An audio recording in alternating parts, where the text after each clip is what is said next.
السلام علیکم ورحمۃ اللہ وبرکاتہ۔ ناظرین و سامعین، ایک مسئلہ ہے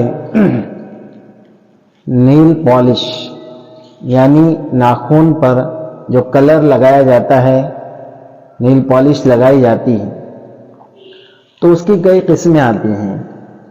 ایک تو یہ ہے کہ اگر وہ لگا لی جائے تو بغیر اس کے کیمیکل کے، دوائی کے، وہ ناخن سے ہٹتی نہیں ہے۔ اور دوسری شکل یہ ہے کہ دوسری جو قسم آتی ہے نیل پالش کی، وہ ایسی آتی ہے کہ اس کو ناخن یا کسی دوسری چیز سے ہٹانا پڑتا ہے۔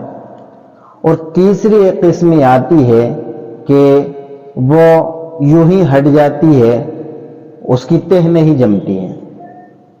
تو اب مسئلہ کیا ہے، کیا یہ نیل پالش لگانا جائز ہے یا نہیں ہے، یا لگا سکتے ہیں تو کون سی لگائیں؟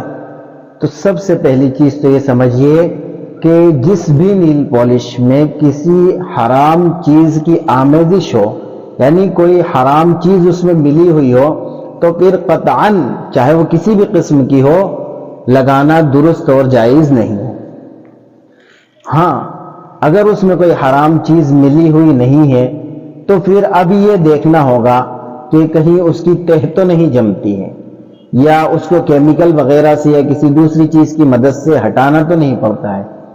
اگر اس کی تہ جم جاتی ہے تو پھر ایسی نیل پالش کا استعمال بھی جائز نہیں ہوگا، کیونکہ اس کی تہ جمنے کی وجہ سے ان ناخنوں تک پانی نہیں پہنچ پائے گا، جس کی وجہ سے وضو اور غسل وغیرہ نہیں ہوتا۔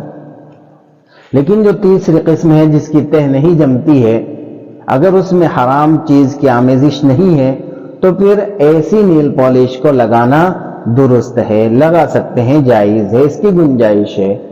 السلام علیکم۔